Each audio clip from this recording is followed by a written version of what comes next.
So it is a fairly lengthy talk, but again, for the detailed part of the talk, I would ask you to refer to the actual paper itself. There will be quite a bit of background information, and some of which are very technologically driven, particularly about the type of assay that are best for a particular application. I think some of these might or might not be that useful, but depending on your background and your interests. So I'm just going to begin on the background of NGS and also particularly on this paper. And I think most labs in Canada have adopted or in the process of adopting next-generation sequencing in their molecular diagnostic pipeline. And essentially what it means is, like, for example, in my lab, we run single-gene androgen EGFR analysis for all lung cancer patients. And that is a single-gene assay looking at particular indels and mutation in the EGFR gene that might determine response or resistance to kinase inhibitor. It is a single-gene analysis, so it doesn't really cover other potential mutations or fusion events. NGS allows us to sort of have a much more broader approach to testing for genomic targeting. So instead of looking at a single target, we're looking at multiple genes, multiple modalities of genomic aberration, be it mutations, indels, or fusions. And that can be done with a very small amount of sample material and template. So I think at the end, it makes it a much more efficient way of profiling oncology specimens without wasting samples, but also giving you a much broader list of potential targets to treat the patients.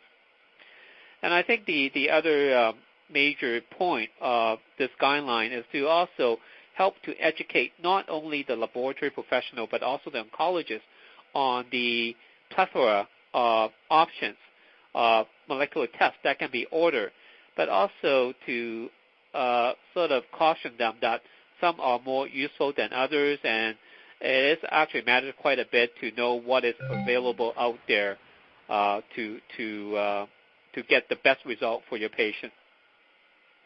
I think we often see, especially in the current medical education, there hasn't really been a lot of emphasis on teaching genomics, especially at the undergrad level, also at the residency level as well. And I feel that there needs to be a big change in which we emphasize genomic teaching in medical school as well as residency, just because that so much of current medicine actually relies on genomics and big data, not only oncology but other fields as well, such as cardiovascular medicine or infectious diseases. So at the end, what I will hope to do is at the end of this 1.5 to 2 hours, give you a flavor of the salient feature of this guideline, but also with a focus on oncology and how we think NGS benefits the identification of therapeutic options and targets in oncology patients, but also how best to utilize this information at both the laboratory level and at the treatment level. And again, this is very much targeted toward oncologists on how best to use this information. And I think I also want to emphasize this is really very much focused on somatic changes, that is, mutations or fusions that occur at the tumor cells but not at the germline level. But as you all know, a percentage of tumor are related to hereditary genetic changes in the germline that are passed on from generation to generation. This technology also allows us to identify these changes, and it also allows us to triage these patients for proper counseling or maybe therapeutic intervention, such as prophylactic surgery. So the same technology also benefits us from the prophylactic hereditary cancer angle as well. So back to the guideline, this is a multidisciplinary national collaboration with very different groups from coast to coast. involving medical geneticists, pathologists, genetic counselors, as well as medical oncologists. So we really wanted to survey a very wide range of opinion and also get a sense of what each of these groups can take from this particular technology. This guideline has also been endorsed by the Canadian Association of Pathologists as well as the Canadian Association of Genetic Counselors. And again, also like to acknowledge the funders of this guideline, which include AstraZeneca, Illumina, Pfizer, Roche, and Thermo Fisher. This guideline has just been published 2 weeks ago and is available for download from the Current Oncology website.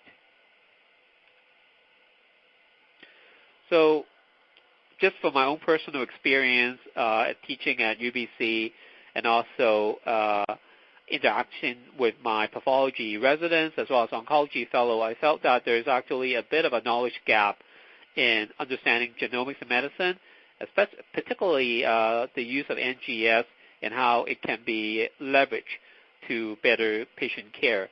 So I feel this is actually quite a timely endeavor to try to bring this up to date for Canada as a whole. And I think many of the members of the steering committee also felt similarly as well. And so we have oncologists as well as pathologists in the steering committee that have combined their knowledge and expertise to try to sort of present a very unbiased but also comprehensive view of NGS in oncology testing. So I'm just going to talk a bit about NGS and particularly in its history in just the history of sequencing in oncology. Again, going from very traditional type of sequencing such as Sanger sequencing, pyrosequencing to NGS, maybe involving some other techniques such as NLPA that is used for copy number changes and so on and so on.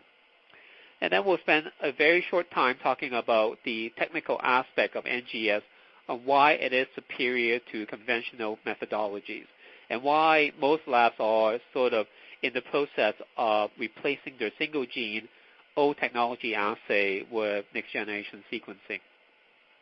And then a brief talk of the NGS workflow. I think the detail of that is really not that important, but it is essential to know about some of the template requirements.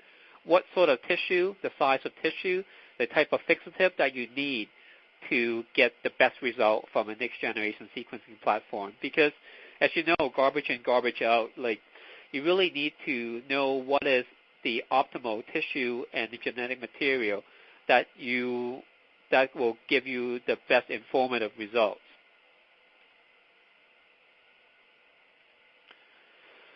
So Sanger sequencing is pretty much the workhorse of the Human Genome Project, and it was first developed by Fred Sanger, and he actually won 2 Nobel Prizes, one for developing a peptide sequencing methodology, and then the second for developing a DNA or nucleotide sequencing technology. And it is very much the workhorse of the Human Genome Project, in which there are banks and banks of Sanger sequencers that are used to sequence separate parts of the human genome, which are then stitched together using the alignment program. But I think that another really big part of sequencing is the development of PCR, which gave Kary Mullis a Nobel Prize. So you can just see that how these fundamental technology of genomics are very much recognized by the Nobel Prize Committee, just knowing their impact on health and biology. Pyrosequencing is another method that was developed, and some labs use pyrosequencing as a very sensitive technique, very focused technique to identify genomic variant. It's also used for identifying, for example, DNA methylation as well in a very limited focus. But the first draft of the Human Genome Project was published in 2001, and that was done, again, with Sanger sequencing. And if you actually look at the throughput of the Sanger sequencer, it is actually pretty low compared to what we can do today with a next-generation sequencer, be it from Illumina or from Thermo Fisher. The logarithmic output of a single sequencer has pretty much improved by 5 or 6 logs from the time of Sanger sequencer. And the cost of sequencing has gone down significantly as well. It pretty much approaches Moore's law in the amount of sequencing that we can do.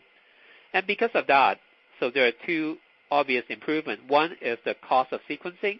The other is the speed of sequencing. By increasing the speed of sequencing, we can actually do things at a clinical scale. The Human Genome Project took about 10 years and about $3 billion to generate a draft. And that's not a complete draft of the human genome, so 10 years. 10 years is definitely not a feasible timeline for most cancer patients. But nowadays, we can sequence the human genome within a week, and that includes all the bioinformatic alignment as well as variant calls as well, and for a lot cheaper than $3 billion. So I think that also brings into the question, what can we use this technology in a clinical sphere? And I think concomitant with the technological improvement in sequencing is also our better understanding of the oncogenesis of cancer, particularly the molecular oncogenesis of cancer. That cancer is a disease of the genome and epigenome. A lot of these changes in the genome are what drive the cancer, and these drivers of cancer are also susceptible to particular drug treatment. So by identifying these particular changes, then we can actually personalize the care of individual cancer patients depending on the genomic makeup of the cancer cells, so the somatic changes. And this really sort of brings in the area of personalized oncology or precision oncology, which is very much reliant on a very comprehensive way of profiling the cancer genome. And NGS initially was developed as a research technology, but it has also been adopted into the clinical workflow, and that is actually very important as well for pharmaceutical companies as well as the sequencing company, because this is actually now a approved workflow for identifying genomic variants in cancer patients. I'm not going to spend too much time into this on the technological aspect of next-generation sequencing, but essentially NGS is what I would say massively parallel sequencing. That is, compared to Sanger sequencing, in which it can only do several template fragments at a single time, the benefit of NGS is that it can sequence many, many more fragments of DNA, albeit shorter than Sanger sequencing at a single time. So be it we're using emulsion PCR or the solid phase anchor method in Illumina, it can profile billions of individual fragments at a single time compared to several fragments of Sanger sequencing.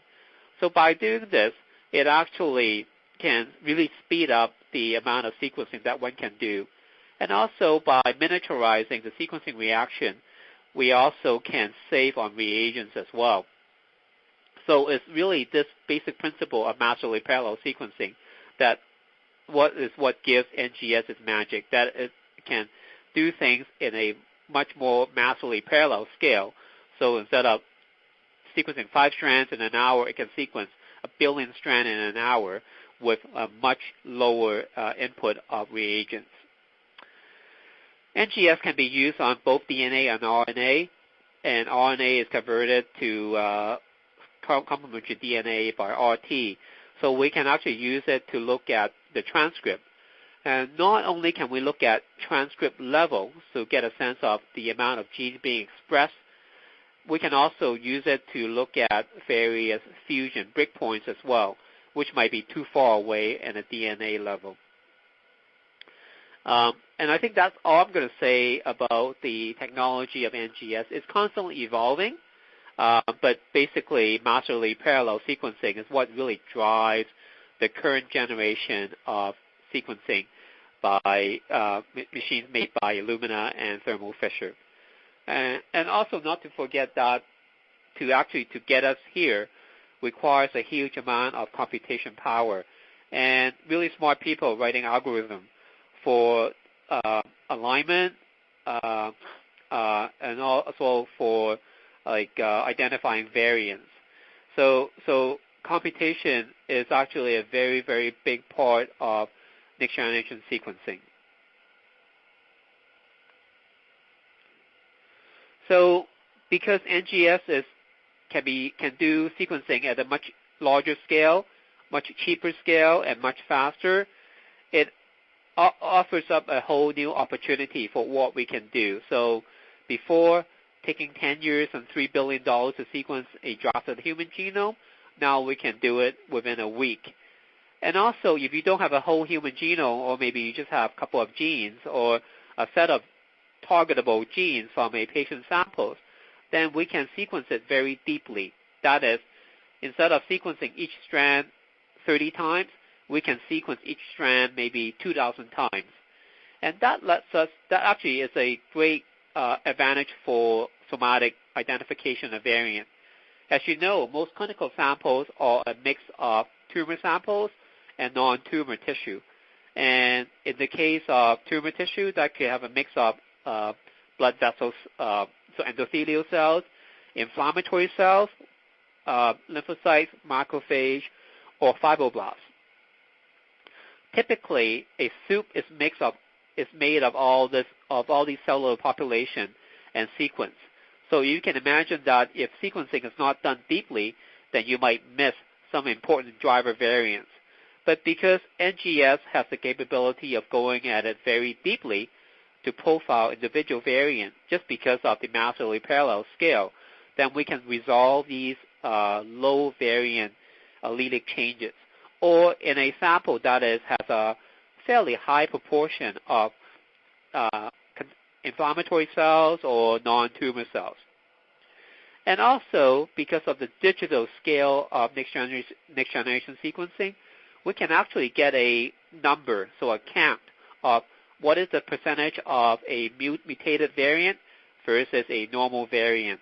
So this actually gives us a way to follow a patient at different time points. And I think that's the other advantage of it as well. NGS is cheap enough that we can actually sequence the same patient at every time point, maybe at the time of diagnosis, at the time of treatment, at the time of recurrence, to see, okay, has that particular variant changed from, let's say, 5% to 20%, or is there an evolution of a new variant that is related to disease resistance? So all that can be resolved by NGS and in a digital scale. The ability to detect low-frequency event, we can go down to 1%, even lower. It allows us to now look into circulating tumor DNA. So several companies are actually offering cell-free DNA assay using a parsimonious panel that allows them to identify not only, for example, EGFR T790 variant in a patient who is getting first-generation TKI, but also allows them to identify the number of mutations in cancer genes, so to give a tumor mutation burden count from blood. So this is just in the use of oncology. Obviously, NGS has a lot of use in other fields in medicine as well. But as you can see here, NGS, given its technological advances over previous sequencing, and that's really done through massively parallel sequencing, but also very involved computational processing, allows us to profile cancer in a much more efficient and more precise and more deeply nuanced fashion. That helps in both the diagnosis as well as treatment.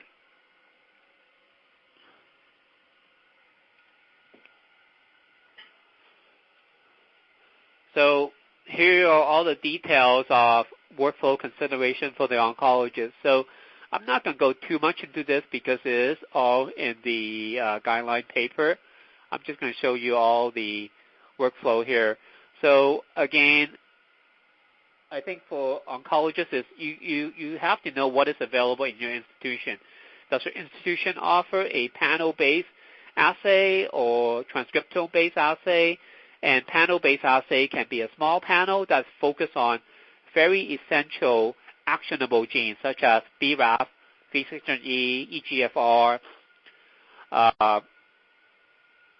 that sort of genes, or it can have a bigger panel that looks at other potential targets, for example, P53, POE.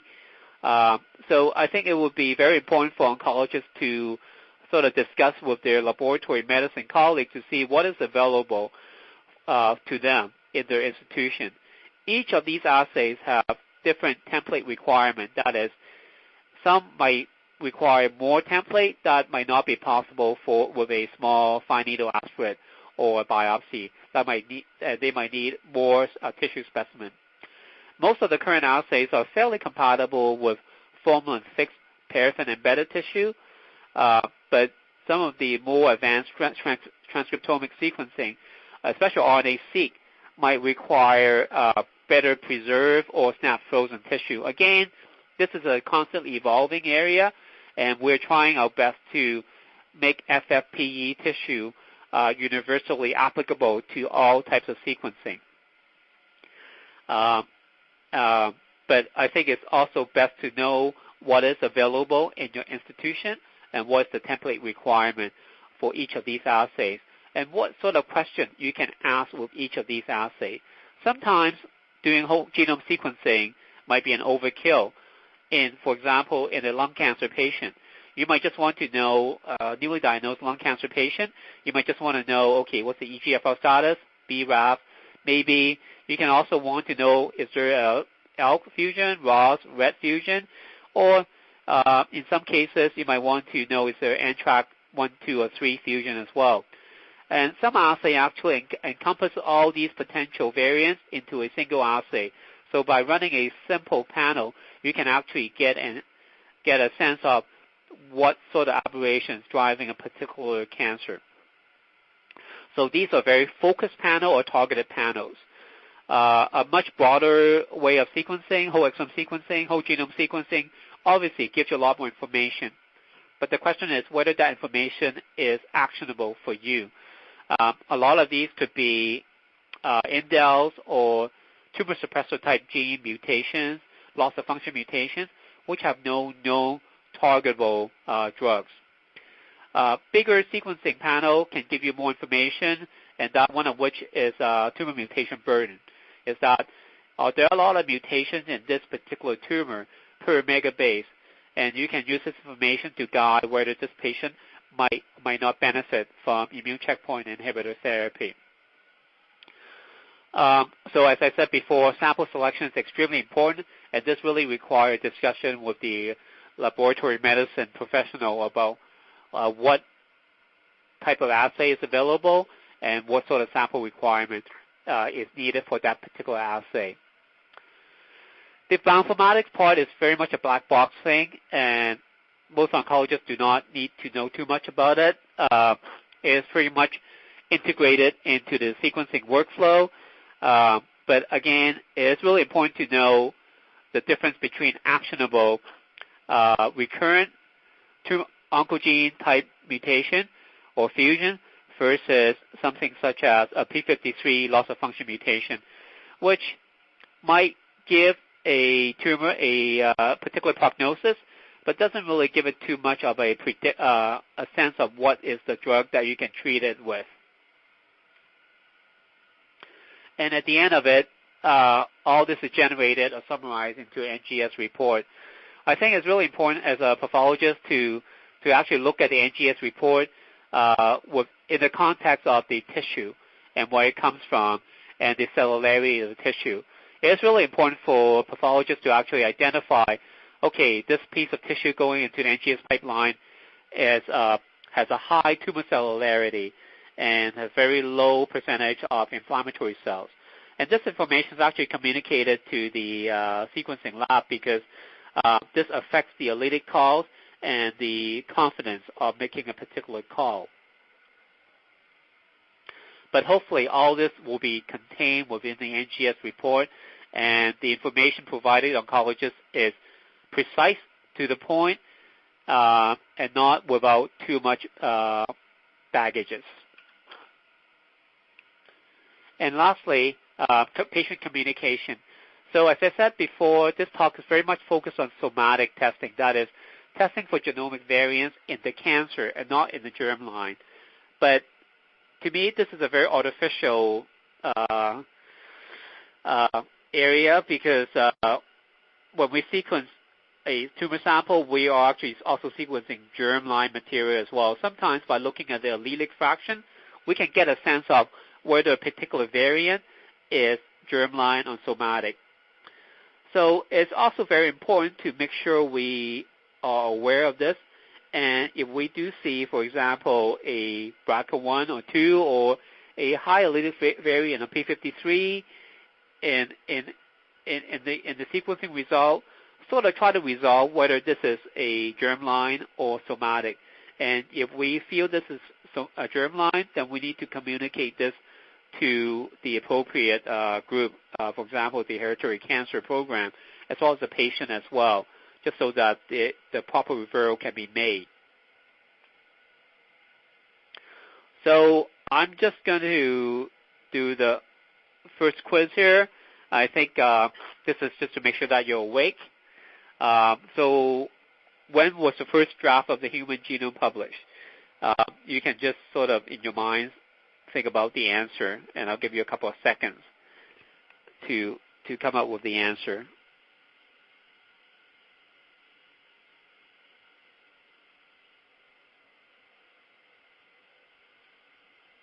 So it's actually 2001. It's been like 18 years since the first human genome was published. And as a aside, it was two competing consortium. One, Quick Ventures private consortium versus the public consortium.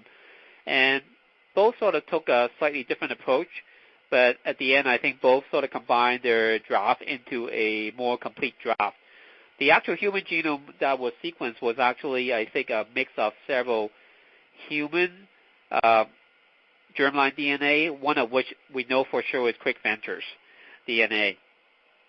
But it was 2001, and it was done via old technology, so Sanger sequencing, requiring a lot of machines, like banks of sequencing ABI machines, and using breaking down the human chromosome into little back probes, back clones, so that each group can sequence a particular part of the human chromosome. The second question is, what is the advantage of NGS over single gene assay?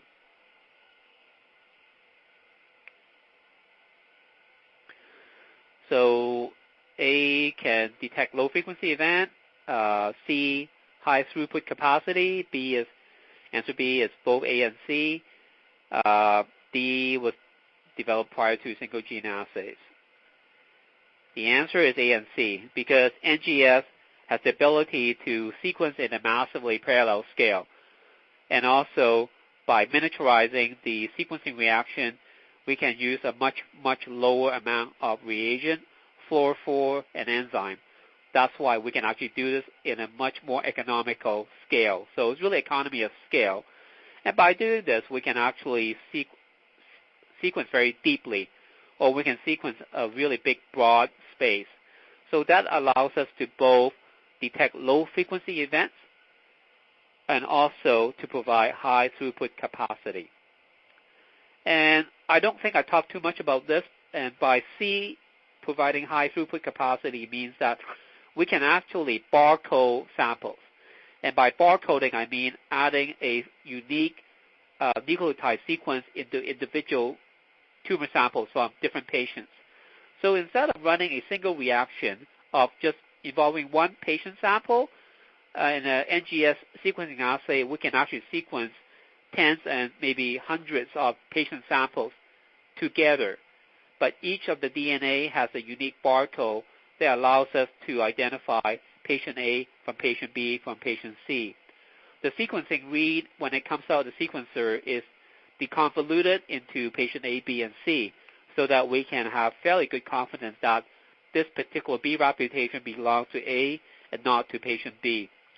So I think economically it gives us that capacity as well, and that is a huge advantage over the current assay. So clinical application of NGS, I think you pretty much know by now, is it can be used to replace the current methodology of low throughput, low sensitivity type assay, and in the use of diagnosis and prognosis of cancer patients. But more importantly now, in oncology, it's all about identifying therapeutic targets. Some of these actually are quite rare. For example, NTRK fusion is what we call a rare aberration in common tumors, or common mutation in rare tumors. For example, in infantile fibrosarcoma, it's actually fairly common. Unfortunately, IFS is a fairly rare disease, whereas we do see some NTRK fusion, which are targetable by larotrectinib or entrectinib in lung cancer, but they constitute a very small percentage of all lung cancer patients.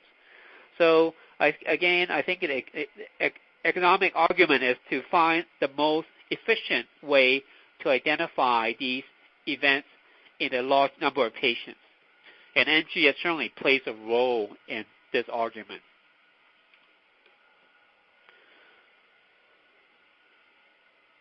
So I think it's very important for you to understand what is available in your institution. Every institution is very different in what they offer and the type of assay that they do, be it a targeted panel or a bigger panel or whole exome sequencing, each of which, again, have unique tissue and template requirements. And also to understand that biomarker testing it can be quite a confusing field. That is, each of these genomic biomarker can be seen as a diagnostic biomarker, prognostic biomarker, or predictive biomarker. I think one good example is the IDH1 R132H mutation in low-grade glioma. So if we see that, then we know that the tissue that we're looking at is a low-grade glioma, because this is strongly associated with infiltrating low-grade glioma. So this biomarker is a diagnostic biomarker. At the same time, glioma with IDH1 mutation performs better than glioma with IDH mutation, which is somewhat paradoxical. So it actually prognosticates the patient. That is, without any treatment, we know that patients with an IDH mutated glioma do somewhat better than patients without an IDH mutated biomarker mutation. So that's prognosis, is how well a disease will perform, or natural history of a disease in the absence of treatment. But importantly, IDH mutation also means that this patient might respond to a unique IDH inhibitor that is specific for the mutated form of IDH. So by knowing this, it also gives us the opportunity to put the patient on a trial for an IDH inhibitor. So you can see that in the case of IDH1 mutation, it actually carries the role of both diagnostic, prognostic, and predictive biomarker. Some other biomarker might have more an emphasis of a predictive role than a prognostic role. So I think each of these is different, and you might see the same mutation in different types of cancer. For example, KRAS. Unfortunately, KRAS is not a great predictive biomarker because it doesn't really give us a sense of what – we don't have a KRAS-specific agent, at least not right now. And we see a huge amount of KRAS in a large number of cancers. So I think its predictive role is questionable. That prognostic role, well, you can say that KRAS maybe do slightly worse than KRAS wild type. So I think, and it also depends on the type of cancer as well. So here is basically what I've sort of just talked about. There are biomarkers which are associated with good prognosis, bad prognosis, but also when you actually have something like a FNA of a thyroid nodule, just by the detection of a BRAF mutation will actually give you a fairly reliable call that this is not a benign or reactive type process. This is a neoplastic process, most likely. So, and I also have to say that NGS often trumps histological analysis, because histology really relies on microscopic differences between a normal cell, reactive cell, and tumor cells. Sometimes these are very hard to distinguish under the microscope, even with special stain, whereas NGS allows us to really delve into the genomic makeup of a specimen, and by identifying pathognomonic driver mutations, it really gives us a much more confident way of saying that this particular sample has these variants which are associated with a cancer process.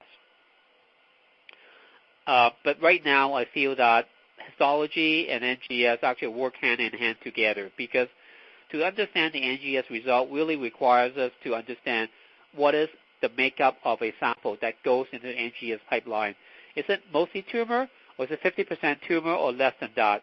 And that gives us a sort of a nuanced interpretation of the NGS result. But hopefully, the final report will integrate all this result in together so that the oncologist does not have to do the difficult part of interpretation. And I think it's also important to know that the concept of reflex testing. And I think this varies from institution to institution. Something such as lung adenocarcinoma, I would personally like to see reflex testing. That is, once you make a diagnosis, a histologic diagnosis of adenocarcinoma, I would like to proceed with EGFR testing, maybe even more than that. And that helps to speed up the return of information to the oncologist so that the patient can get treated quicker than having to wait for a pipeline to be finished. And also, I think reflex testing helps to eliminate the issue with iterative testing of a block. That is, you have to cut, scroll, or section every time you decide to do a next test, and by the end of it, there won't be a lot of usable tissue left. Whereas if you actually test from the beginning, using a properly designed panel, then it actually helps to eliminate the wastage of tissue material. But again, this is an ongoing issue. It's an evolving topic that different institutions are dealing with it in different ways.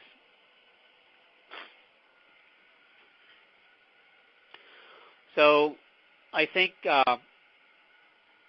it's also important to know, in addition to knowing what is available in your institution for next-generation sequencing testing, the type of panel, exome, genome, transcriptome available, I think you really need to know what sort of agents or trials are available in your institution, or what has been approved by payment by your institution.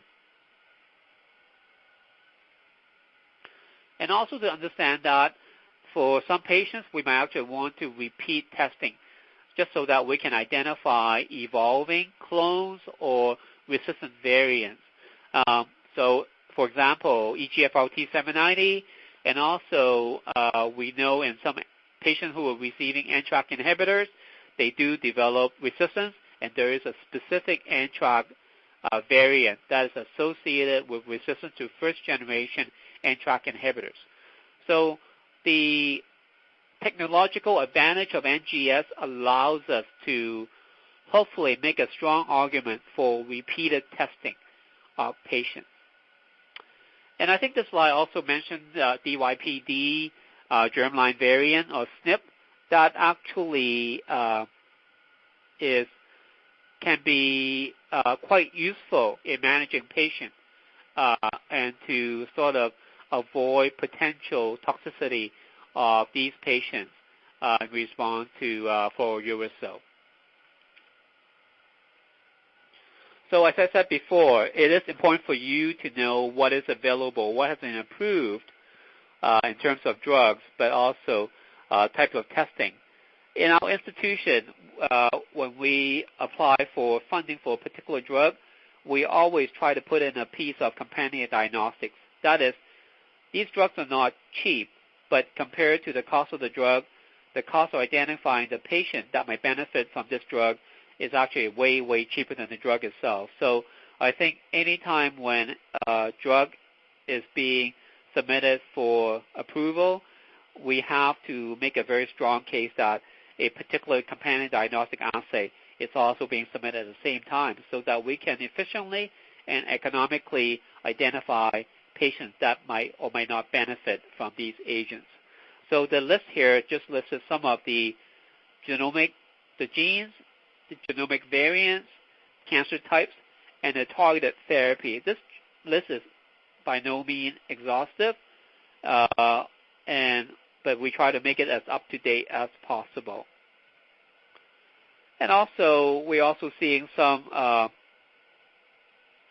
off-label use as well in some of these drugs. So you can see that not only are we looking at variant, that is mutation, short insertion deletions, and I think nowadays we're very much focused on fusion events.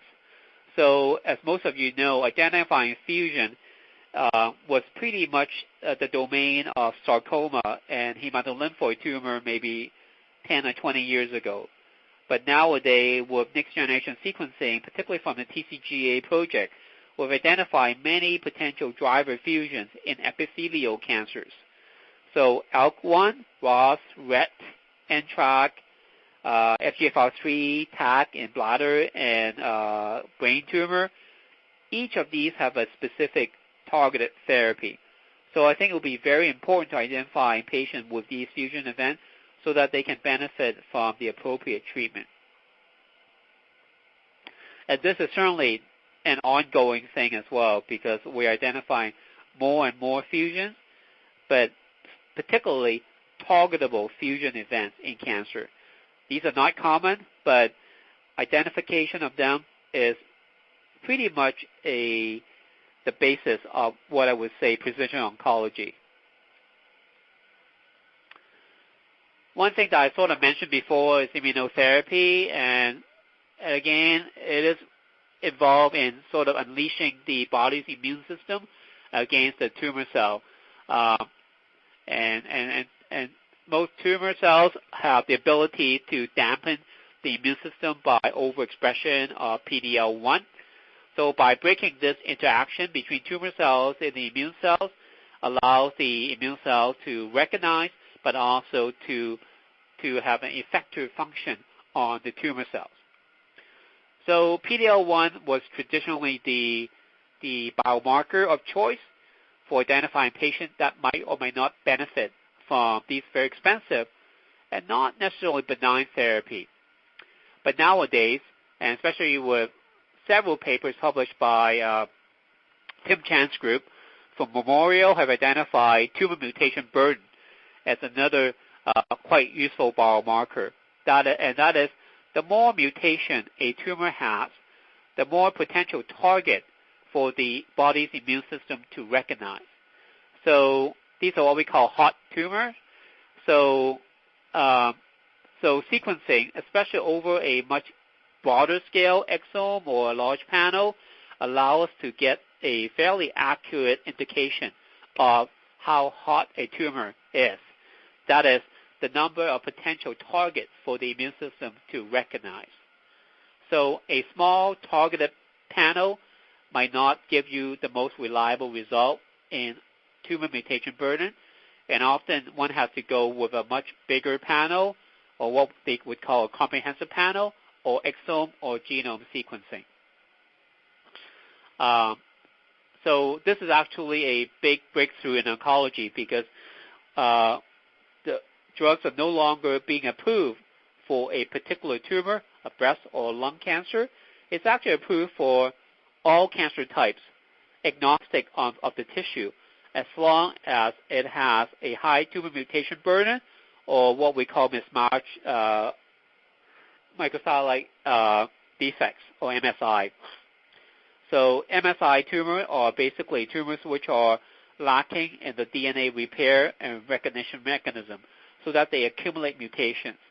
As a result of this deficiency, these tumors have a lot of mutations, which are translated into protein targets that are for the immune system to recognize. So by identifying tumor with a high number of mutations, we can actually predict that this patient might benefit from immune checkpoint therapy. And this has really revolutionized treatment of cancer patients. So what is the best practice? So they're listed here. We feel that reflex testing is time and cost effective compared with on-demand iterative testing, that is testing one after the other. And I think another example of that is like sarcoma testing. It's like you use FISH, which is very low throughput, very labor intensive, and with FISH you can test for break apart for, let's say, EWSR1. So, okay, you identify EWSR1 break apart. Okay, so you identify one partner, but you don't know what the other partner is, which other gene EWSR1 is fused with. And there are many, many potential partners. And then you have to go with a second test to do that. Whereas NGS in a panel or RNA-seq format allows us to identify all this information at once, so without going from an iterative testing mode. So that saves time as well as tissue, and it will give the oncologist a much quicker answer. And it also gives us preserved tissue so that we can actually use the tissue for other types of testing. NGS also allows us to test multiple genes at the same time. So again, the concept of multiplex testing versus singleplex testing, which is extremely important in the area of limited biopsy or endoscopic type biopsy, ultrasound-guided biopsy. And I think it is still an evolving field, and a lot of labs are still sort of getting on the NGS workflow. There are several labs which are ahead of others, but I think within the next 5 years, NGS will be well adopted by all labs in Canada. But as I said before, it's not just the sequencing that is the important part. It's also sample preparation, quality assurance, and also the bioinformatics. But also something that most people don't really talk about is how do we best report the results to the oncologist in an unbiased, unambiguous manner so that they're not burdened by like a 10-page report with a bunch of variants in BRCA and P53. But we need to make sure that we discuss with our oncology colleague how best they can use information so that on the first page they see all the important information that is linked to particular treatment. But also we need to be comprehensive as well. But the other information can be in the subsequent pages. So we're on to the next test. Which of the following is not a benefit of reflex testing? Reflex testing means when you get a piece of tissue, you just do your testing right away instead of doing an iterative type testing, A after B after C.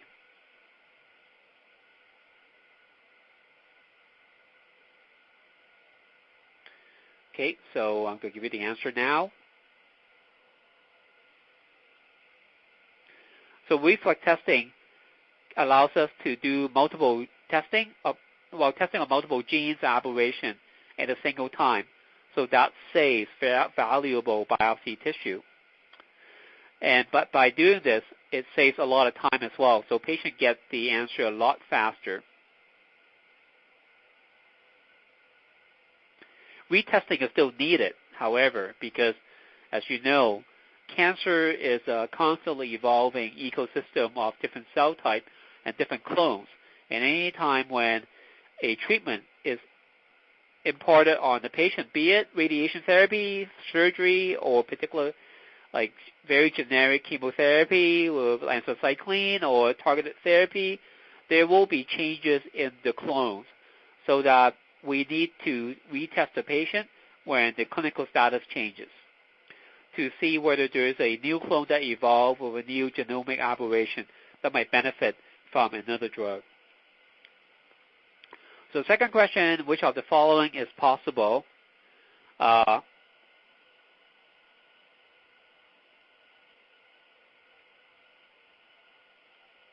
It's actually all of the above because all these genomic variants can be identified by NGS.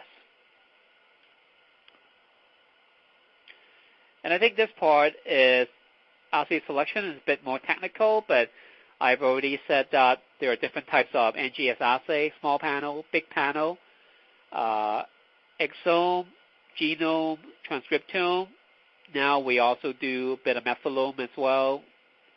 It really depends on what is available locally and also the cost as well as the template material that is needed for these assays. I am not going to talk too much about this, and I think this is covered quite well in the paper itself, but I think the assay selection really requires a frank discussion between the oncologist, pathologist, and the geneticist to see the cost, the pros and cons of each individual assay. But overall, this is what I think is actually quite important to know is targeted panel obviously is a panel that has a priori, a list of genes that the designer think will be important for cancer.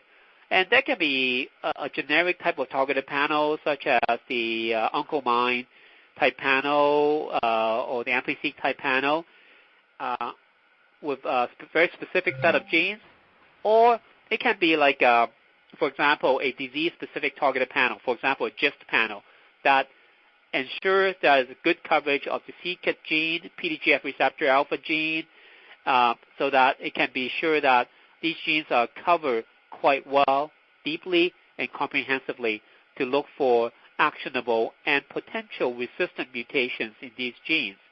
So one can have a targeted panel that can be used for most cancer types, or you can have a targeted panel that is for specific types of cancer. The thing about targeted panels is because the sequencing space is quite small compared to other types of sequencing, it can be used on fairly suboptimal samples with a less than optimal percentage of tumor cells. And because we can go fairly deeply into these panels in terms of sequencing. But again, as the name implies, targeted panel means it's targeted. It does not have the breadth of looking at the entire coding space or the genomic space. But you can see the advantages of exome sequencing and genome sequencing here.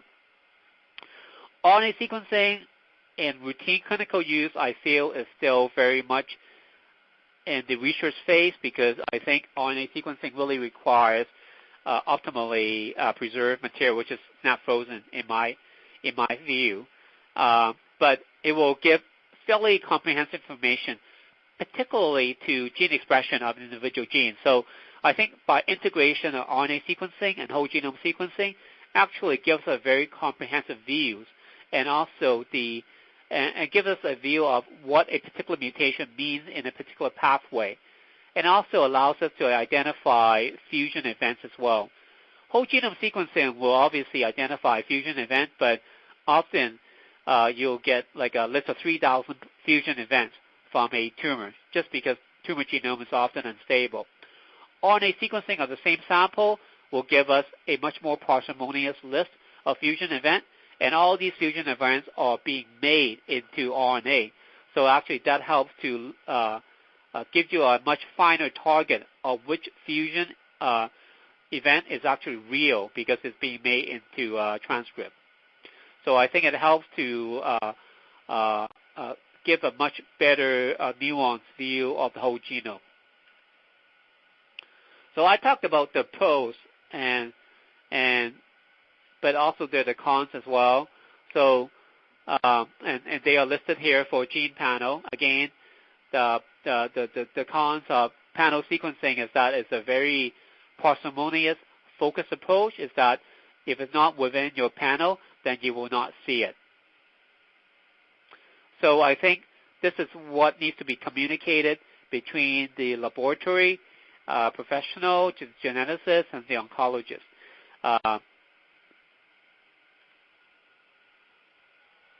Again, so this is very highly technical, but I think There are different ways of running a panel. It can be a PCR type panel in which is amplicon driven, such as AmpliSeq, or bigger panels, or such as TruSight, uses a hybrid capture method. So it's very much like a parsimonious exome type panel in which specific baits are generated for specific genes, and these are all pulled down to for sequencing. It is somewhat better than amplicon in that technically it gives you somewhat higher quality reads, but also at a slightly higher cost as well. And I think that's all I'm going to talk about the types of panel.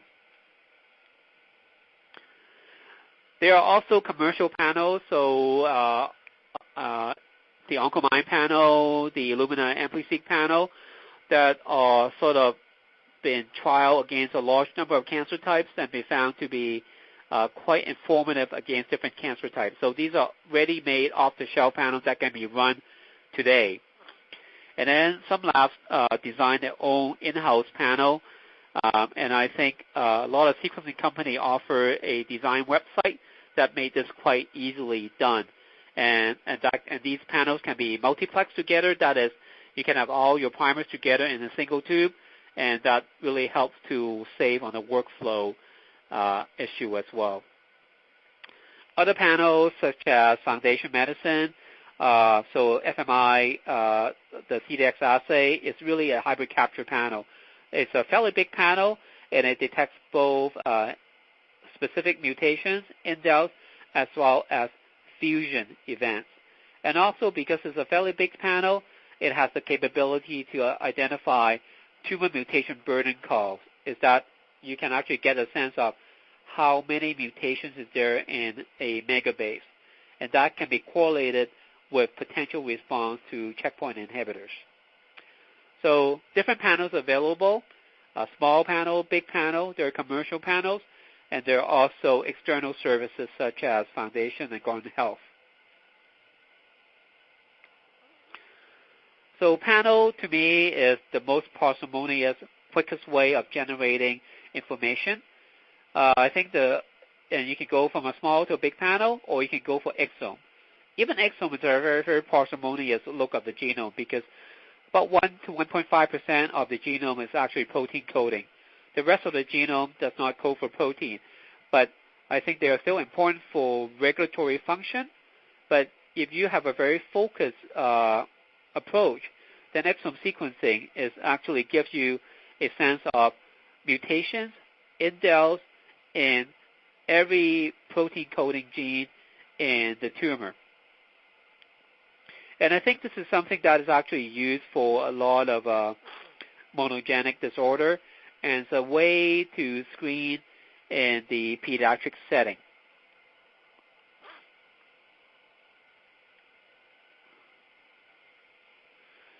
Because the sequencing space is a lot bigger from a panel, the depth of coverage is going to be less. So that is one of the caveats that one has to be aware of. So that also comes with sample selection as well.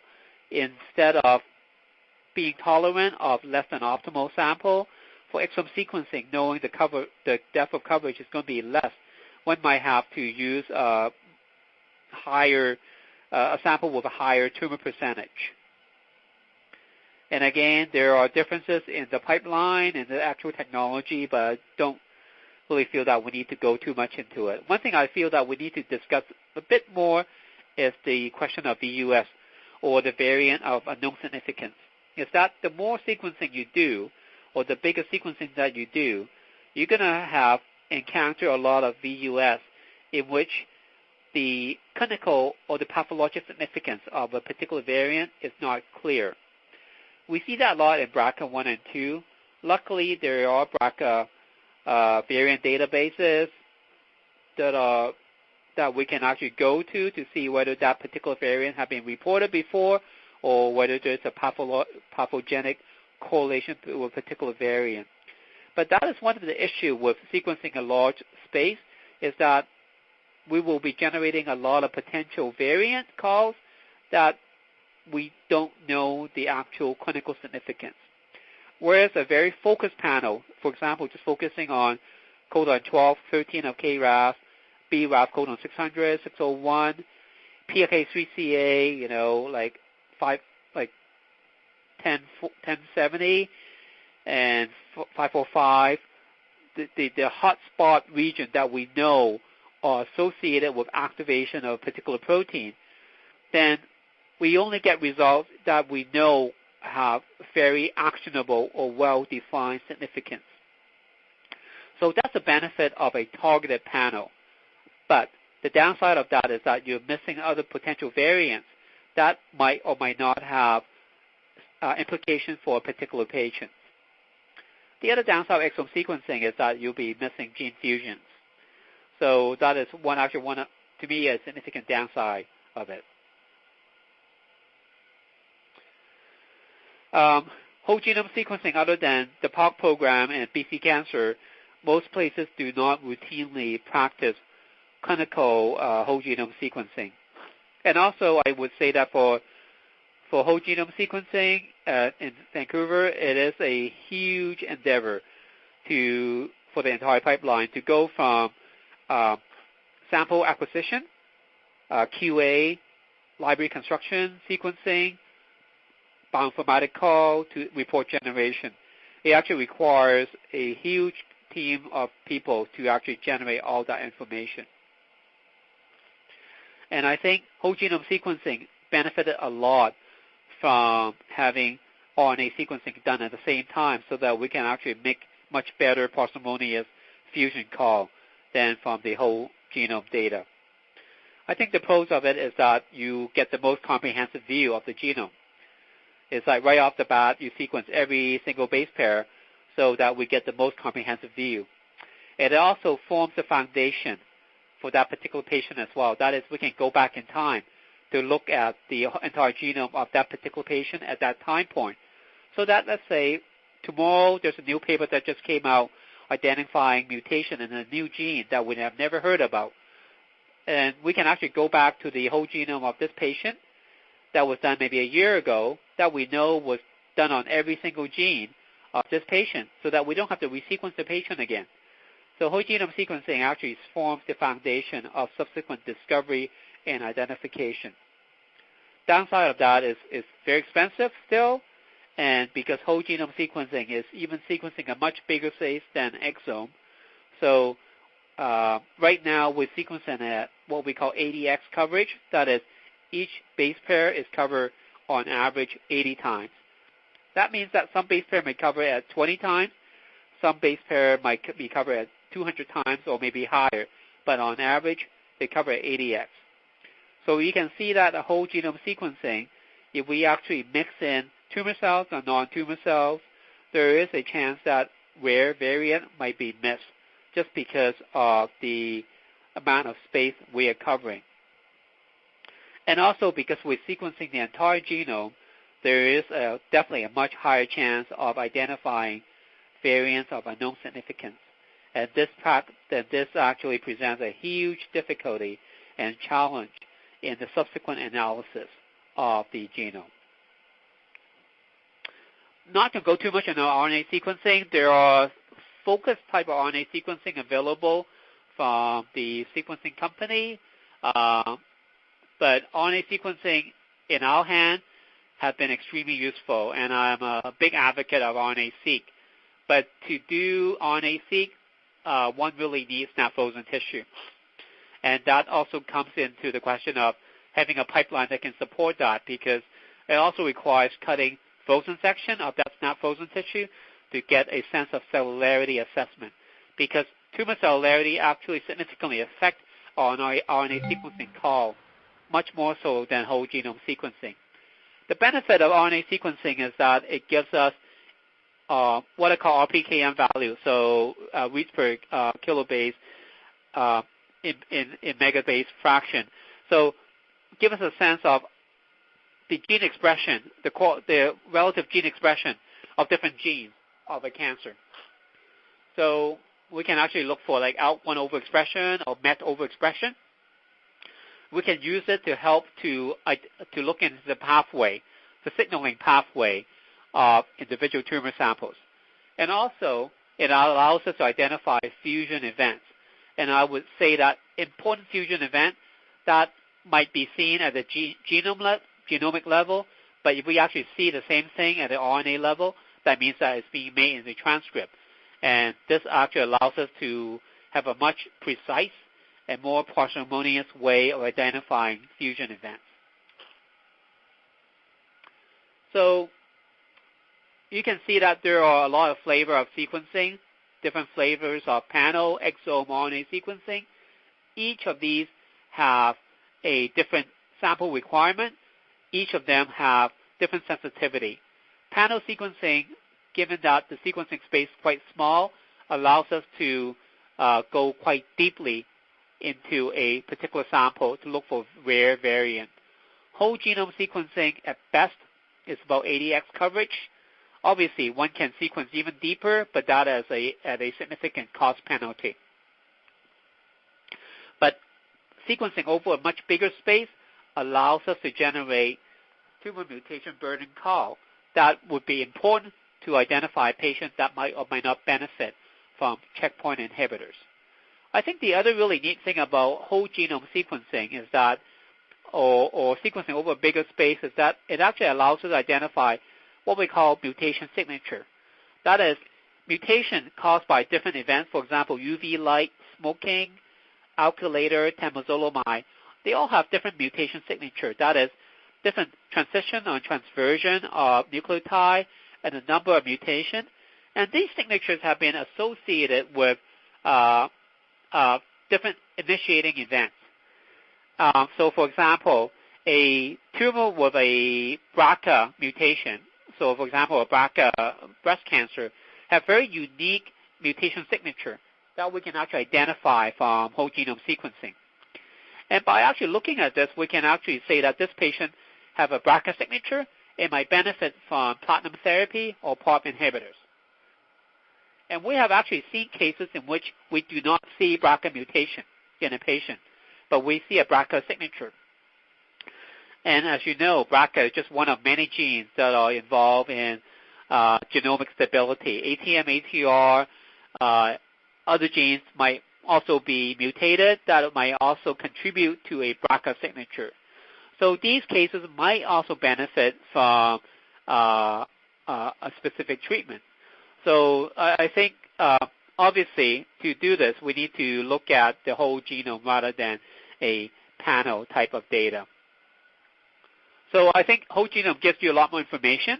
It gives us the most comprehensive information right off the bat that we can go back in time and look at the patient's genomic makeup, the cancer genomic makeup.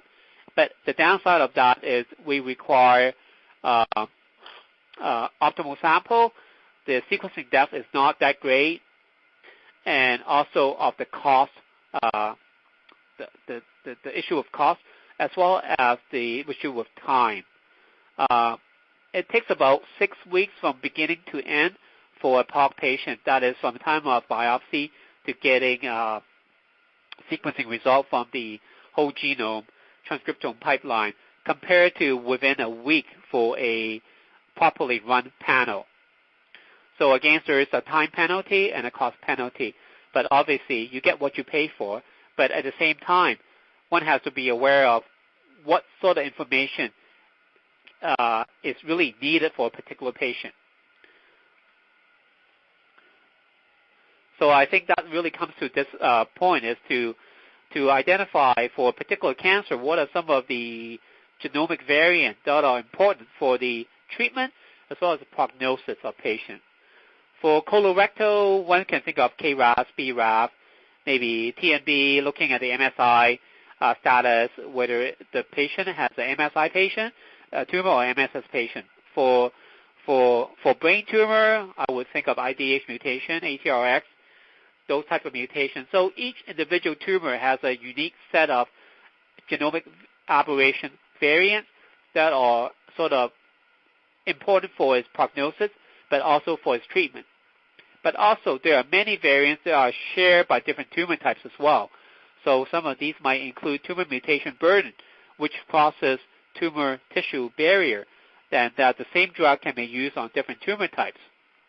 So one has to be aware of the hierarchy of information that can be generated and how fast we can put a patient into the proper clinical pipeline based on the information that's generated.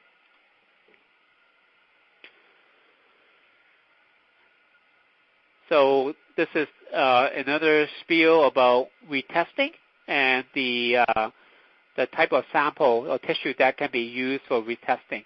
Again, I think the whole point of this is to encourage a dialogue between the clinical practitioner as well as the laboratory professional, and to actually find out what is the best type of assay for a particular patient at a particular time point.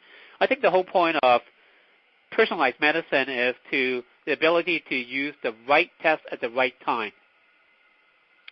And I think that's actually really important. And not to also not to forget about germline testing as well.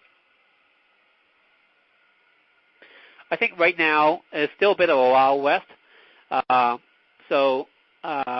Capture trial, at the Capture trial, we try to approve different labs with very different technology, running different platforms, but all sort of looking at particular variants to put patients on Capture.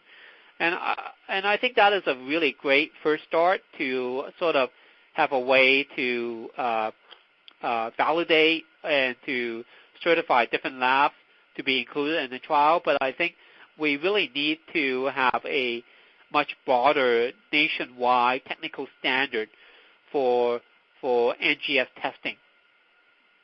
And this, again, not only involves tissue, library construction, actual sequencing, but also the bioinformatic part of it, as well as report generation. So I think Tracy Stockley is really looking into this as well, and we're also looking into this from the CIQC point of view, is how can we actually have a Canada-based consortium for NGS testing standards, such that when we actually look at a test report from Vancouver, we know that the same sample, if it's run on a test in Toronto, will give us exactly the same result. And I think that is extremely important. And I think the other piece is to make sure there is proper education.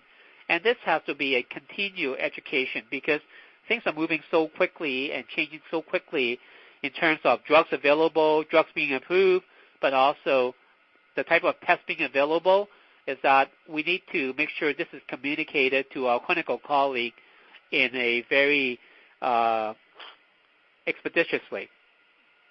And also, again, to make sure genomic education is done at the medical school level as well, and also not to forget that geneticists and genetic counselors are a big part of this, especially because now that we know that many of the cancer patients that we see have some sort of germline aberration.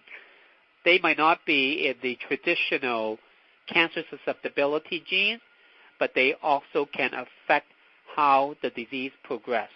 And by integrating both germline and somatic information, we can actually give us the most comprehensive view of how best to test a patient. And also, I think having a forum that we can discuss all this, for example, molecular tumor boards, are extremely important, so that all members of the clinical community can get together to discuss a case in an open and transparent fashion. Okay, so next series of questions. In terms of increasing depth of coverage.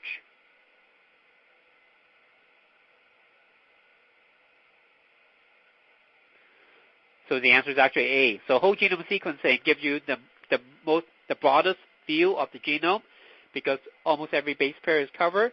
But at best, at germline, we sequence at 40x. At a tumor, we sequence at 80x coverage. Whole exome sequencing, we sequence a much less smaller space, so only 1 to 1.5% of whole genome. And because of that, we can actually sequence what we call deeper, that we can sequence at a much higher depth. So we can hopefully identify rare allelic variant much easier. But hotspot panel sequencing at a very parsimonious space of only hotspot genes, we can actually sequence quite deep, 5,000x coverage or even more.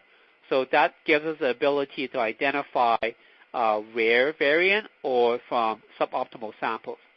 Downside of hotspot panel is very much driven by mutation and small indels, and it cannot identify fusion events.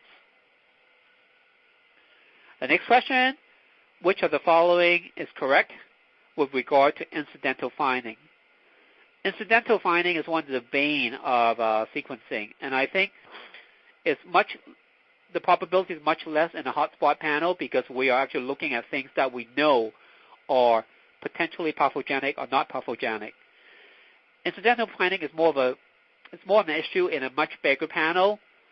For example, finding a variant in an unreported position that might have implication on protein folding of that particular gene, but has never been reported before. So how does that affect the behavior of that cancer? A lot of the discussion at Molecular Tumor Board, even at Capture, involves the interpretation of these VUS or incidental findings.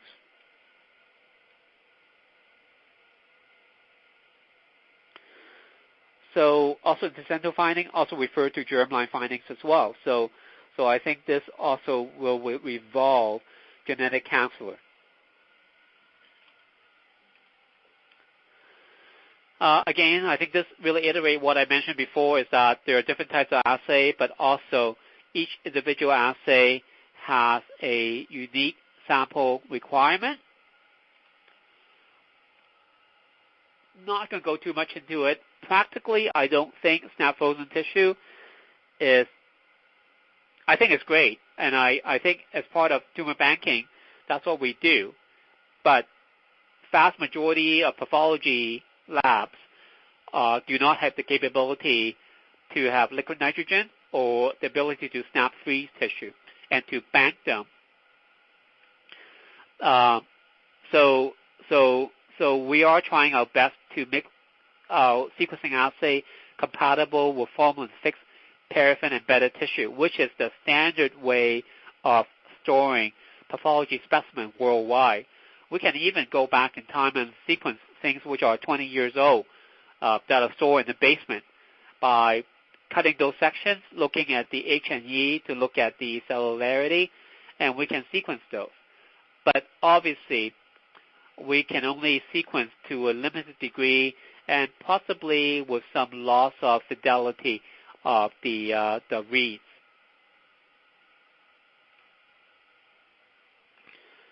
So again, just like to iterate that for most pathologists, FFPE is what we use because it is part of our standard workflow. It's what we sort of look at through the microscope when we do immunohistochemical stains. It's probably the cheapest way of storing tissue specimens. There's some downsides to it. Downside is that the formalin process causes fragmentation and cytosine deamination of the DNA. The whole point of formalin fixation is that you want to destroy the bacteria in the tissue so that when the block is stored in the pathology lab, there's no bacterial overgrowth. And also fixes the tissue in such a way that it becomes stable so that it has a typical histologic appearance. But this chemical process at the same time causes cross-linking and deamination. The cross-linking deamination can cause read artifacts. That is, it can cause reads that we think are mutation, but actually they are not. So they're actually caused by the chemical process of fixation itself. So that can actually create quite a bit of issue and false positive calls. There are ways to reverse this process chemically. So a lot of the tissue extraction kit now include a reversal agent. Or we just have to be mindful of this type of chemical modification so that we can be mindful in our bioinformatic analysis. But regardless of this, FFPE is still the preferred choice of tissue. And most panel type assays are very robust, and they can use FFPE without any significant issues. I'm going to spend some time talking about liquid biopsy, and I think this is a rapidly evolving area. In my lab, we use digital droplet PCR for liquid biopsy, mainly in lung cancer patients who are receiving first-gen tyrosine kinase inhibitor and sort of have developed a clinical resistance to it. So instead of booking for a lung biopsy that might take 4 to 5 weeks with potential clinical morbidity, we can actually book the patient in to have a couple of tubes of blood drawn into a Streck tube, and we look for circulating tumor DNA, which are shed by the tumor cells, into the plasma for signature genetic aberration. So in the case of lung patient, we look specifically for the T790M mutation. If we identify that, then the patient can be started on osimertinib, which is a third-generation TKI that is quite effective against lung cancer patients with this particular resistant mutation.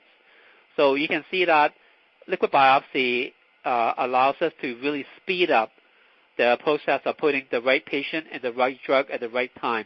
Instead of waiting for 4 or 5 weeks to do this, we can actually do it quite quickly. So this is, again, a single gene assay. In the NGS era, we can actually combine different genetic targets into a NGS panel and sequence very deeply. As I said before, panel sequencing has the advantage of the ability to deeply profile genetic variant. And this is exactly what we need in liquid biopsy because we're really looking for a needle in a haystack. So panel sequencing allows us to even sequence even more deeply than that to identify these shed DNA in the blood. So this can help in prognosis, and in the case of lung cancer, allows us to put the patient in the right kind of tyrosine kinase inhibitor, and also a bigger panel allows us to identify or to calculate tumor mutation burden, all from DNA shed from the tumor into the blood. Not going to talk too much about sample considerations, just to know that we are certainly making a lot of progress in what we call optimal samples, and also having other ways to sort of improve the sample quality as well. So I think this is a rapidly evolving area, but there are also things that we cannot change too much. For example, RNA sequencing is really best done with snap frozen tissue, and whole genome sequencing with FFPE tissue carries with itself some caveats in its interpretation. And that's all I'm going to say about that. So what are some of the best practice sample requirement in NGS is, I think this is just very matter of fact, is before taking a biopsy or before planning surgery, I think there should be communication between the surgeon, pathologist, as well as the oncologist on, okay, what is that piece of tissue needed for, and the type of test that piece of tissue is needed for, because we often have this type of discussion here at VGH and BC Cancer, just to make sure that everyone's on the same page. That is, when a piece of tissue gets taken out from the operating room, it's not put into formalin right away in the operating room. It's actually brought down to pathology fresh, so that we can actually aliquot a fresh piece for whole genome or transcriptome sequencing. So that type of processing really requires very good communication between every members of the team. And obviously, sometimes we get urgent tests, and that is also best communicated to the team as well, just to let us know that, yeah, we need to put this sample ahead of the queue because this patient has a rapidly evolving disease that they really need the answer quickly.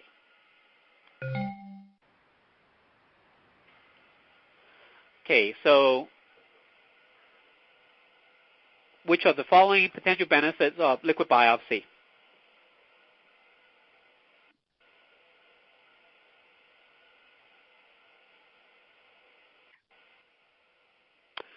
So it's A and C. And simple blood draw, I think it really, well, it's a blood draw, but it actually has to be done into a specific tube called a Streck tube, which has a gel that stabilizes the genomic DNA or leukocyte DNA such that it doesn't contaminate the free-flowing tumor DNA. And also, it can be used to monitor tumor evolution. For example, the rises and fall of a particular genomic variant associated with a tumor. Then I think liquid biopsy is particularly useful in patients with oligomets if they have multiple metastatic lesions throughout their body. And you can think of the bloodstream as sort of the plumbing system in which all these tumor cells from everywhere in the body sort of shed the DNA into the bloodstream. So it sort of averages out the tumor mutation burden or the allelic fraction. So the next question, which factors help in determining the best sampling method?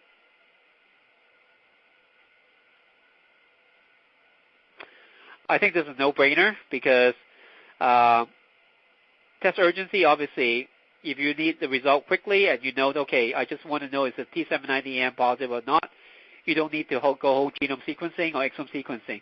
You can easily use panel sequencing, or if NGS is not available to you use a single gene EGFR-based assay such as the androgen qPCR assay, because you only have a very specific question. And that also applies to B as well, right, and disease stage. And I think these three are sort of the best determining method of what type of assay to use. So I'm going to move on to bioinformatics and report generation.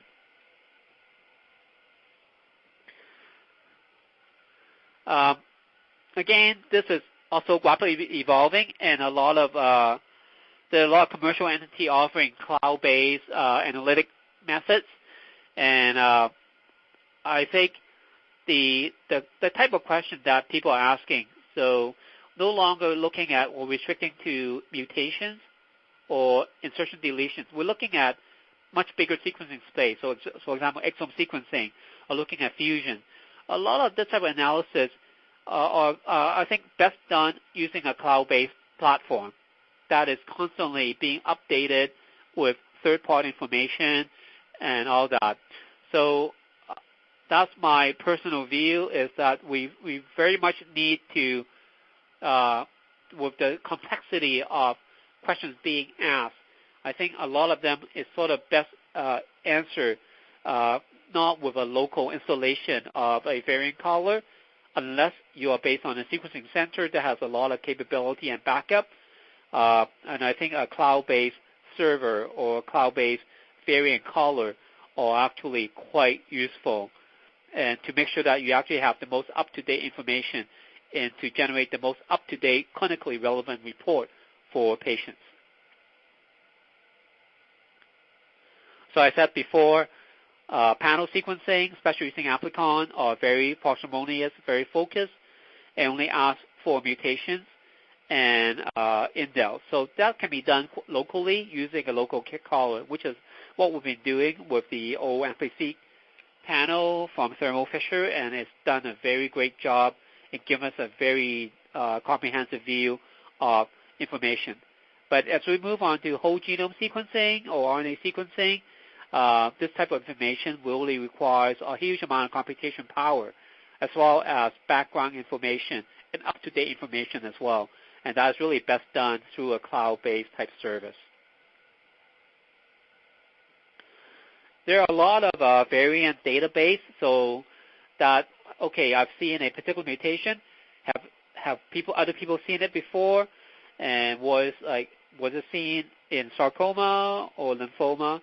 So databases such as Cosmic or TCGA through C Bioportal are great resources to know what has been seen with that particular variant in different types of tumor tissue. Most of the cloud-based variant callers or cloud-based services integrate these types of databases into their calls so that they will give you a sense that, yes, it was reported in TCGA in, for example, lung squamous carcinoma at this percentage, for example. I think this is one area, NGS reporting is one area that we really need to improve on, is because I've seen reports that I feel that are overly complicated, and I think as a pathologist, I know that most oncologists, they do not read the full pathology report. They just read the very top line, the final diagnosis. So we need to make sure that the most pertinent information, the information that actually has the most impact on patient care in what drug to give and what drug not to give, should be conveyed in as clear as manner as possible in the front page, preferably in the top part of the front page. But also, I think there are a lot of nuance in interpretation as well. For example, if we see this mutation in cancer X, but this is cancer Y, what does this mean? Sometimes that information is not available. So sometimes a bit of free text interpretation is required, and that should be also included as well. But again, to make clear and ambiguous report really requires communication between the laboratory as well as the oncologist and clinical practitioner. And sometimes a phone call would be very helpful.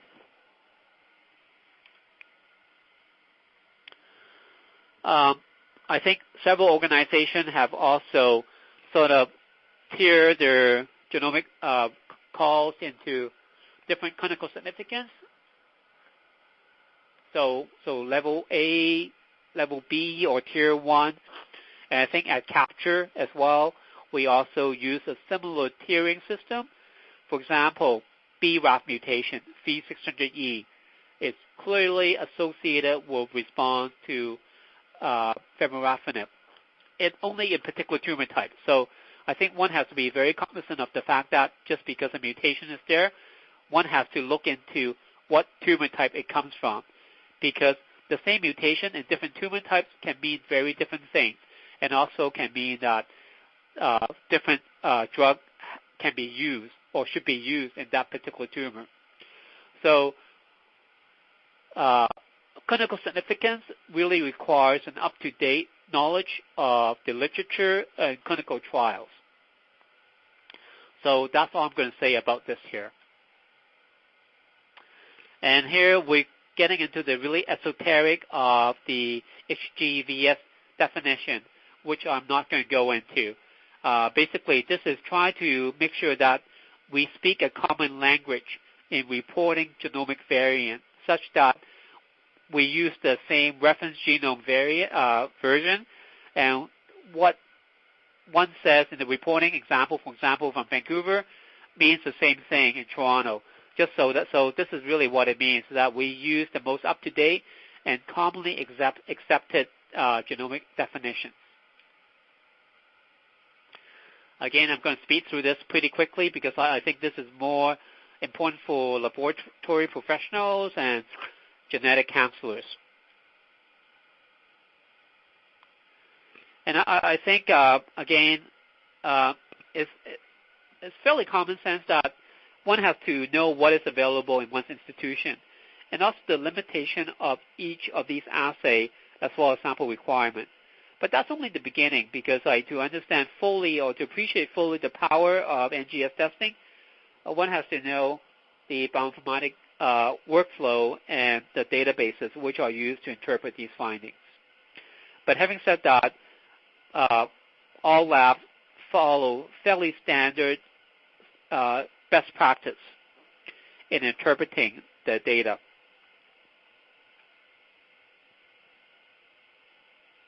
But I think what is missing is sharing of data. So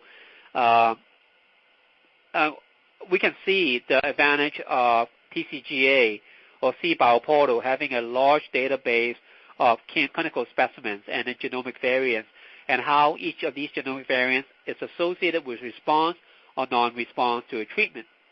And I think that's what we need in Canada, is to actually identify a way to share patient data.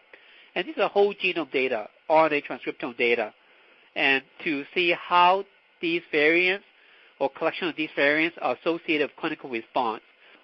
And to do it in a secure manner that we can actually use to extract clinical information, I think that's really important. And I think something that this is what Terry Fox is trying to do with the TF4CN initiative.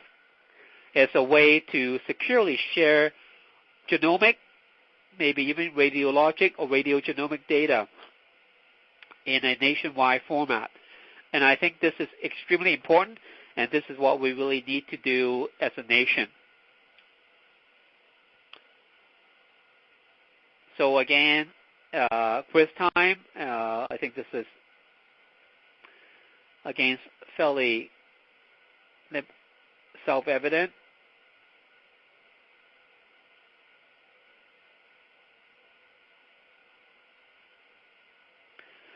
Which of the following is true of variants of unknown clinical significance?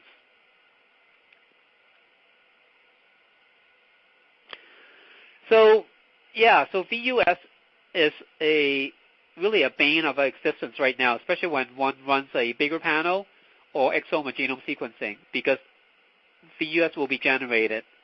And VUS that affects germline can be quite troublesome, especially involving known cancer susceptibility genes, but might or might not affect protein folding, so one cannot say, okay, does that mean this patient has increased susceptibility to cancer if a VUS is found in BRCA 1 or 2?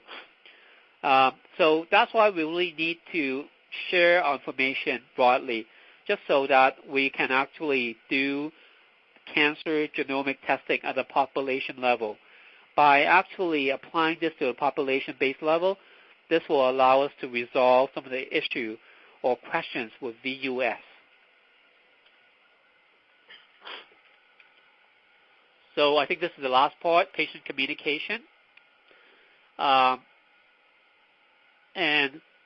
I think for us to effectively communicate an assay to patient or the result to patient, the practitioner has to understand the limitation as well as the utility of the assay itself. And also, this is also to stress the importance of genetic counseling, especially when it comes to potential germline finding. As I said before, next generation sequencing, be it panel sequencing, whole genome sequencing, we're basically putting in a soup of tissue. And that tissue can be from a tissue scroll or from a biopsy. A biopsy can include both tumor cells or non-tumor cells. And the ability to resolve these variants also means that we might be identifying some potential germline findings as well. So I think it's really important for us to identify these, say, okay, this is a potential germline finding. Maybe we need to test the blood just to make sure it's germline, or test a buccal swab or skin punch. And also to have to be sure that we can actually refer these patients to genetic counseling if needed. Incidental finding is a big deal, but I think we now have the mechanism to address this, and that's by having a proper workflow and also access to genetic counseling. And by referring to different databases, but also increasing the sharing of population-based cancer data allows us to better resolve these so-called VUS, to say whether they are disease-modifying, disease-causing, or they're just not associated with the disease at all. And I think, again, to reiterate that this is really require a team approach to cancer genetic testing.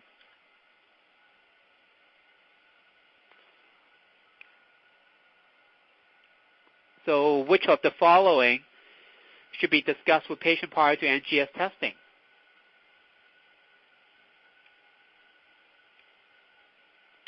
All of the above, and this is like, I cannot stress this more, is just with every other test that we do on patients, even a CT scan of the head or MRI scan, there's always potential for incidental findings. So NGS testing obviously has that potential as well. And also, as I said before, different NGS tests have different limitation and capability. So and that has to be addressed with the patient. Just in case you need to go with a more deeper assay, then the patient will understand, oh, it's probably because the first assay is a panel-based assay. It gives the quickest result, turnaround time, but it's also quite limited in the scope. So in our institution, we like to have a tier approach to NGS testing with a very basic panel up front. But if that basic panel turns out to be negative for any actionable finding, we might go for a bigger panel or a broader analysis. The broader analysis might be more expensive, have a slower turnaround time, but will give us a more comprehensive answer.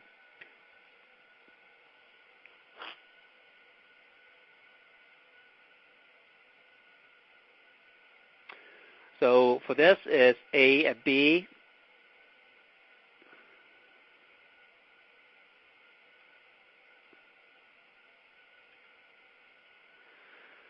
I'm not going to spend too much time talking about clinical trial, but there are basically two types, basket trial or umbrella trial. So basket trial would be something like the BRAF trial, in which patients with different tumors are enrolled in the BRAF inhibitor trial if they are positive for BRAF mutation C600 gene. So and there are brain tumor patient, hairy cell leukemia, lung, skin cancer, sarcoma, and they are sort of tested against regorafenib to see whether they respond or not. Whereas umbrella trial is, for example, just focus on ovarian cancer, but testing for multiple biomarker, P53, P10, KRAS, to see identification of these potential therapeutic biomarkers. And again, this is really to match the right patient to the right drug at the right time. And I think one thing that we need to really focus on is at the right time is that the cancer genome is very dynamic. Treatment with one drug or one therapeutic can also affect the makeup of the cancer clone. So it's all about testing multiple times at different times of disease. I think CAPTURE is one of the trial that is really leading this effort in Canada, but also there's PROFILE as well, which is for pediatric patients. But I think we certainly need more molecular-based clinical trial in Canada, and also to share our data as well. So again, to share our data at the population genomic level so that we can actually have a much better insight into what these variants mean for patients. So this is a list of basket trials, examples of basket trial. You can see the type of disease that are being covered, as well as the treatment, as well as the results. Again, I'm going to skip through this fairly quickly.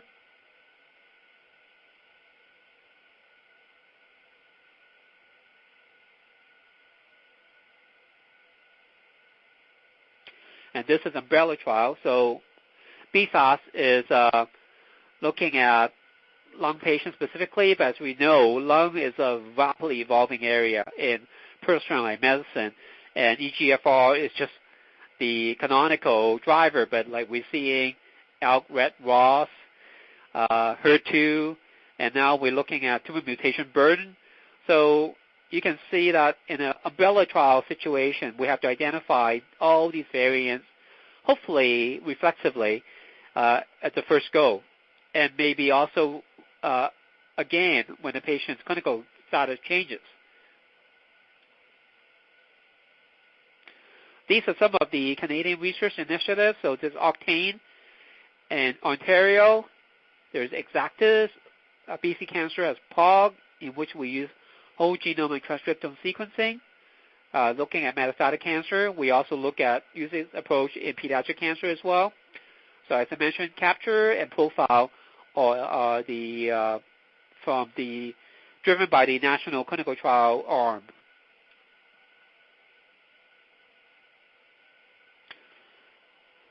So NGS, especially a bigger panel or more comprehensive profiling, might be useful in identifying variants which are not initially identified in patients that are not eligible for trials. But right now, we really don't have an organized way of doing this. And I think this will come as more labs adopt NGS technology and have a much better handle of NGS technology, and also to apply not just panel, but much bigger way of sequencing or profiling the genome, and also ways to share our data as well. I think data sharing is one of the big issues that we need to address.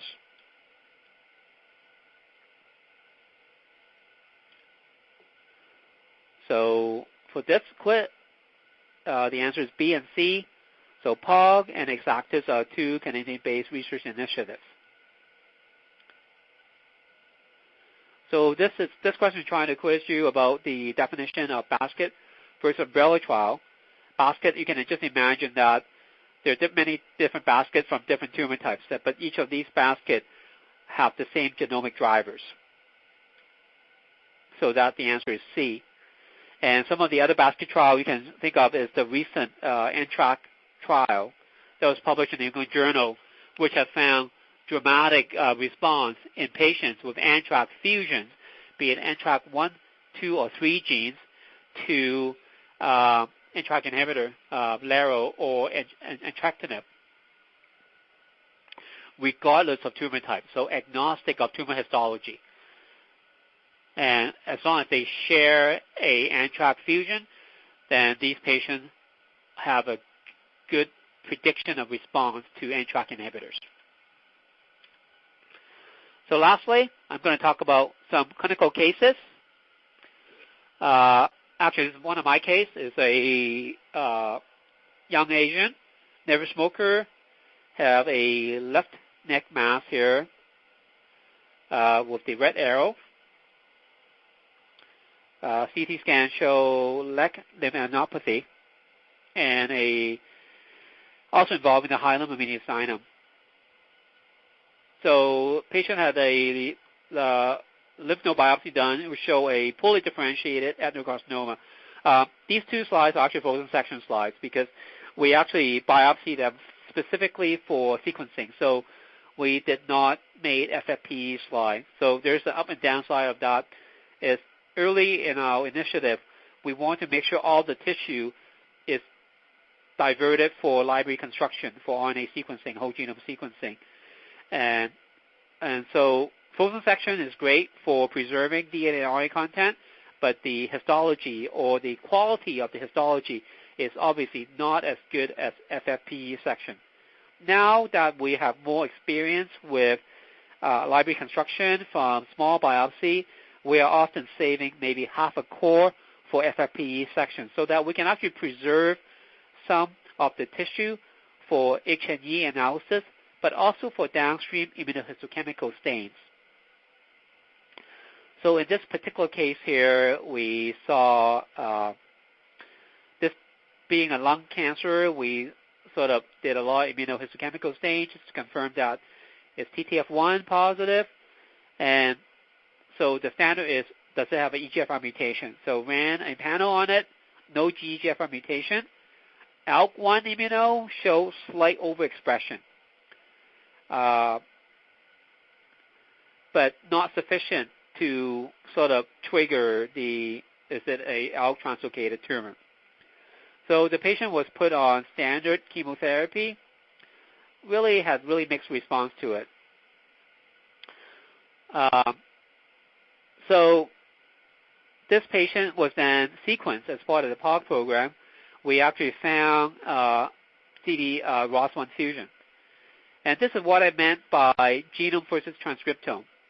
So the genome here, each of these, in these circles diagram, you can see each of these lines here, which means either an intragenic or intergenic translocation.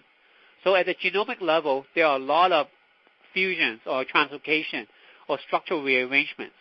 And it can be so many that we don't know which is the driver.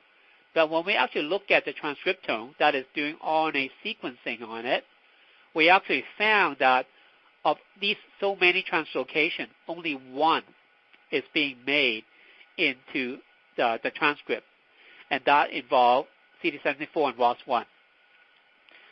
The other thing that we found in whole genome sequencing is that we found there are no resistant markers for quizartinib.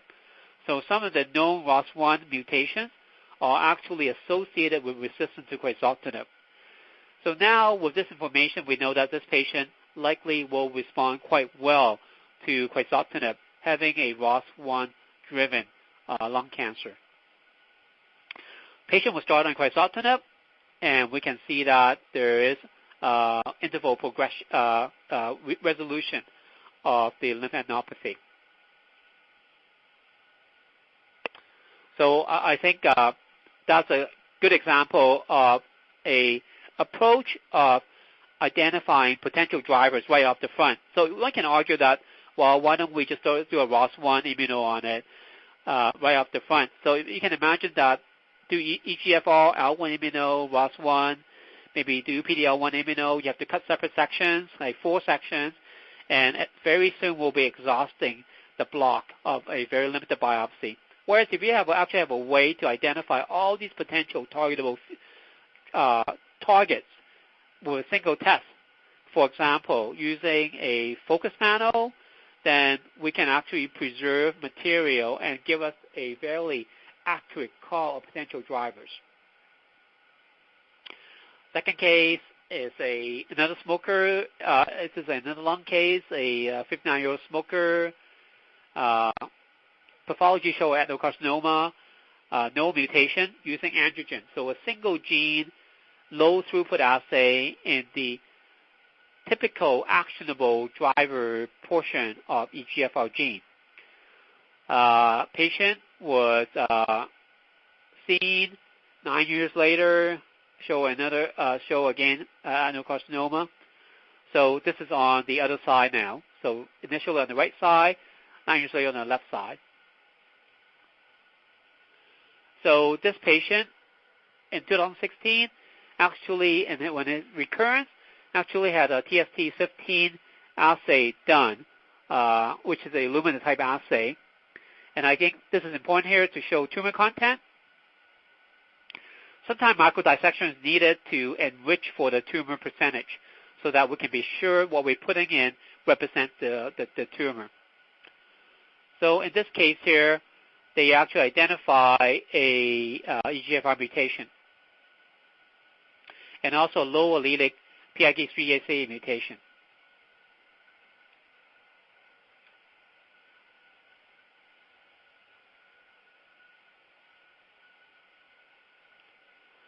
And again, the more we sequence, the more we find some of these mutations can co-occur together. And so I think this is what this slide means. And we're certainly seeing in AML, there are co-occurrence of IDH1 and 2 mutations, some at a much lower allelic frequency. And that, again, can be resolved by panel-based NGS. The clinical significance of this is still really not that clear.